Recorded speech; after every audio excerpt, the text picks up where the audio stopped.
আসসালামু আলাইকুম। কাছের বা দূরের, দেশ বা বিদেশ থেকে যে যেখান থেকেই দেখছেন, আশা করি সবাই ভালো আছেন, সুস্থ আছেন।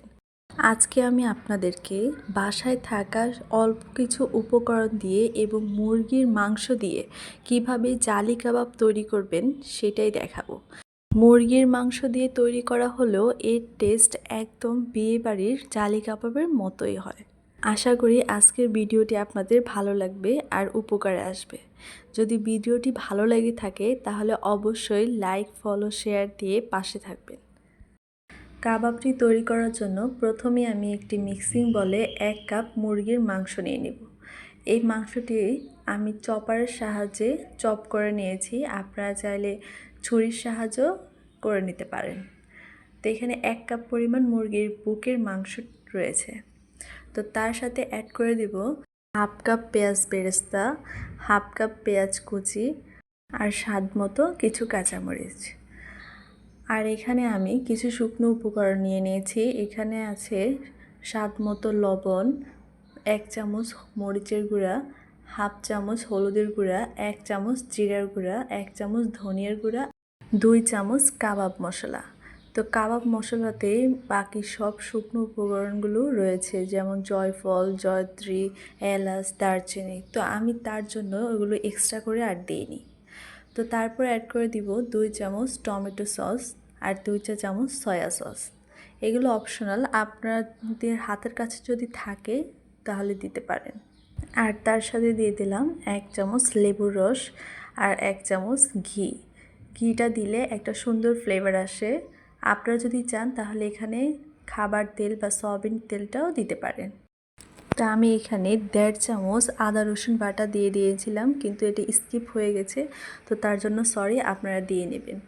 তো তারপর আমি সর্বশেষ দিয়ে নিলাম 1 কাপ ফ্রেশ ব্রেড ক্রাম। ফ্রেশ বলতে এখানে আমি 3 টুকরো পাউরুটিকে ব্লান্ডারের সাহায্যে গুঁড়ো করে তারপরে দিয়ে দিয়েছি।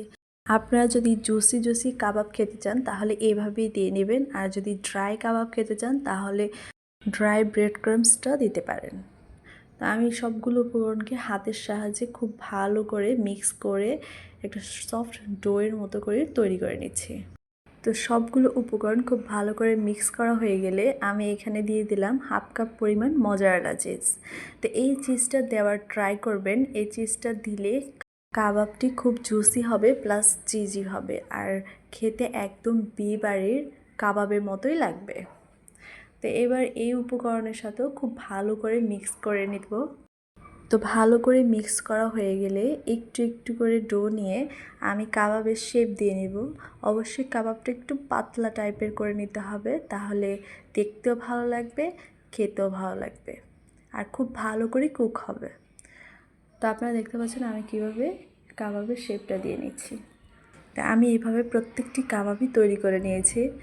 অন্যদিকে একটি বাটিতে একটি ডিম ভেঙে পরিমাণ মতো লবণ দিয়ে খুব ভালো করে কাঁটা চামচের সাহায্যে ফেটিয়ে নিলাম।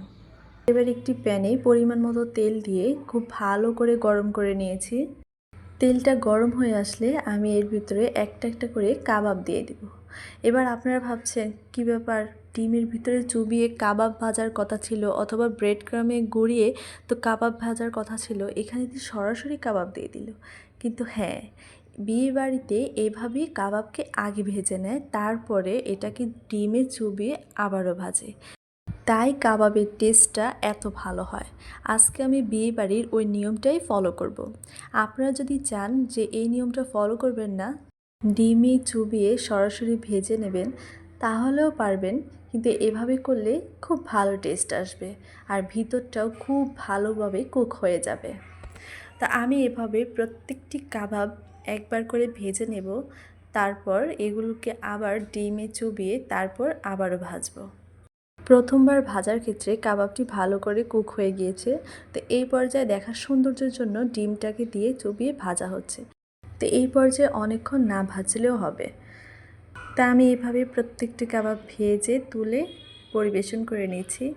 তা আপনারা এভাবে যদি কাবাব তৈরি করেন তাহলে দেখবেন মনে হবে যে পুরো রেস্টুরেন্টে বসে কাবাব খাচ্ছেন, এরকম একটা ফিল আসবে।